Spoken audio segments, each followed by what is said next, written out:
On the evening of February 24th, 1978, 5 friends from Yuba County, California drove 50 miles to watch a college basketball game. They never returned. Months later, 4 of them were discovered dead in the remote wilderness of Plumas National Forest, 70 miles from where they should have been. The 5th man has never been found, alive or dead. Nearly 50 years later, what happened on that mountain road is still one of the most baffling unsolved mysteries in American history. Bill Sterling, Jack Huet, Ted Wire, Jack Madruga, and Gary Mathias. Their families called them the Boys.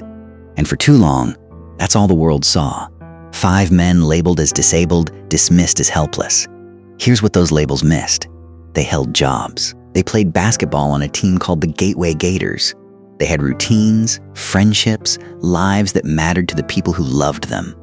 Madruga took care of his Mercury Montego like it was a family member. Ware was gentle and quiet. Sterling and Huet were inseparable. Gary Mathias was different. He'd served in the Army. He had schizophrenia.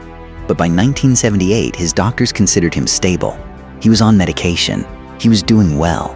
That Friday night, they drove to Chico State for a tournament. Light jackets. No plans beyond the game. They stopped at a market for snacks just before closing. The clerk remembered them. Then they got back in the car and drove 70 miles in the wrong direction. So why did 5 capable young men with no interest in the mountains drive into a snowstorm at night? 4 days later, a forest ranger found Madruga's Montego abandoned on a dirt road at 4,400 feet. Doors unlocked, keys gone. The car was stuck in light snow, the kind 5 healthy men should have pushed free in minutes. But they didn't. Investigators hot-wired it. The engine started immediately. Quarter tank of gas. Nothing mechanically wrong. Then they checked underneath. The undercarriage was spotless. No dents, no mud, not even a scratch on the low muffler. On a rough mountain road in February, that car should have been destroyed. Instead, it looked like someone had placed it there carefully, or already knew the road. Madruga's parents told police their son had never been to the mountains. He didn't even like the cold. None of them did. So before anyone had found the men, there were already questions that didn't add up. Why drive there? Why abandon a working car?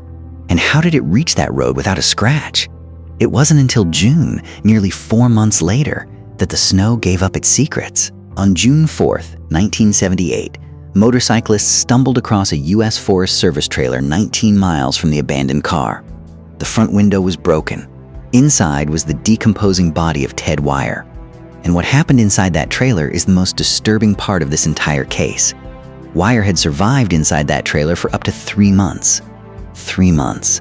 But this was an emergency shelter. It was stocked. Canned goods, dehydrated meals, enough food to keep 5 men alive for a long time. Wire starved to death. His body was down to roughly 100 pounds. He had been surrounded by food the entire time he was dying. The trailer had a working propane heater. Wire never turned it on. His body showed severe frostbite. He endured the worst of the mountain winter and never used the heat. 1 can of peaches had been opened. He ate a few slices. That was it. And next to his body, someone else's shoes, Gary Mathias's shoes. Mathias had been there. He had survived too. And then he walked out of that trailer into the snow and was never seen again. In the weeks after the trailer was found, search teams recovered the remains of Jack Madruga, Bill Sterling, and Jackie Huet, scattered across miles of forest between the car and the trailer. The group had split up at some point. Wire and Mathias made it 19 miles to shelter. The others didn't. But why? In freezing conditions, every survival instinct says stay together, share body heat, keep each other awake. And yet somewhere between that car and that trailer, 5 men who had been friends for years chose to walk in different directions. Nearly 50 years later, 3 questions still hang over this case. Why did they drive into the mountains?